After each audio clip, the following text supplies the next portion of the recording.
This is a quick video to show you how to use DocuSign to sign your real estate documents. When I generate those documents for you to sign, you'll get an email from, it'll show Paula Brotherton via DocuSign.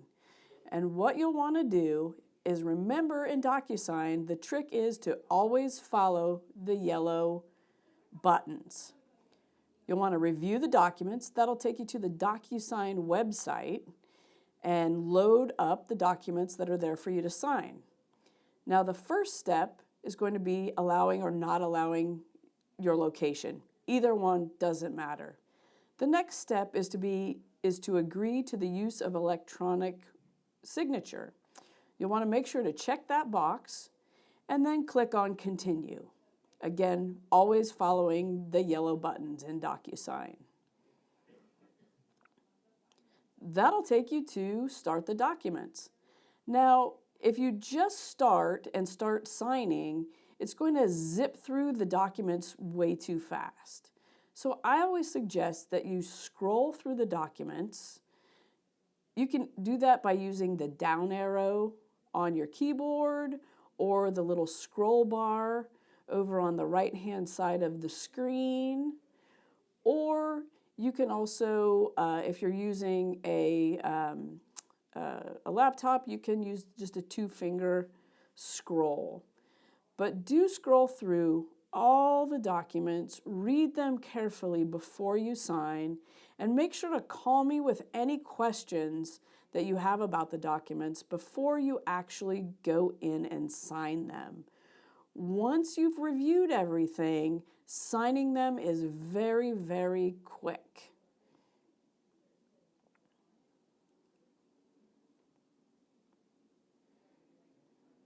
The other thing to note is that there will be a lot of documents.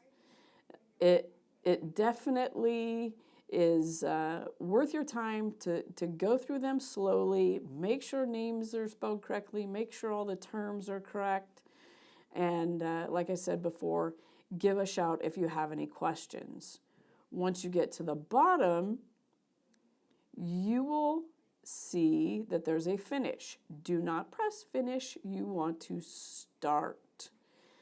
So once you're ready to sign, click on Start, and it'll immediately take you to the first signature area.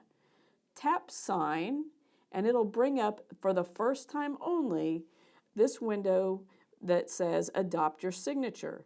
Please don't change how your name is reading, because that is how it needs to be on the documents. Go ahead and click Adopt and Sign, and then it'll just take you one by one to the next document that needs your signature. It'll be either a signature or an initial, and sometimes there might even be a check box where you need to decide which box you want to check. This particular example, there are no check boxes. It's only signatures and initials. You'll note that it automatically puts the date of your signature and the timestamp that you signed it, and that becomes the legal signature time. At the very end, you'll want to make sure to press Finish. If you don't press Finish, I don't get them. After you press Finish, it'll give you a lot of options to sign up, save a copy. Just say no thanks. You'll be emailed a copy of your documents when they are fully executed. It then gives you the window that says you're done, and well, that means you're done. That's simple. If you have any questions along the way, make sure to let me know.